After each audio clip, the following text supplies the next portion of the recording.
igralci sodobnega časa.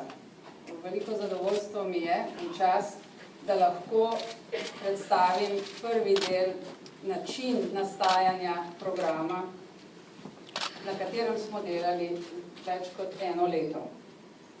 Nosilci programskih vsebin smo vsi člani civilne iniciative, ki se je, kot rečeno, že več kot pred 1 letom začela zbirati okoli dr. Mira Cerarja. Program je tako postopno nastajal, kot se je postopno razvijalo gibanje in pripeljalo do današnjega slučajnega trenutka.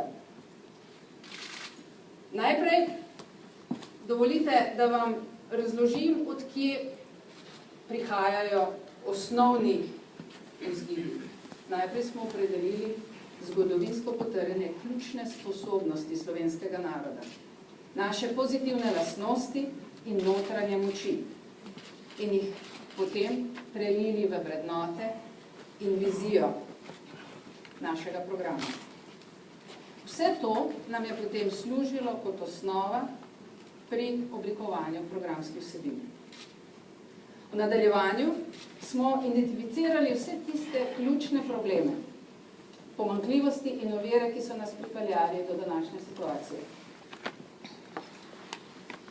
Na temelju teh spoznanj smo pripravili nove priložnosti, nove usmeritve, cilje in predvsem konkretne projekte. V veliko podporo temu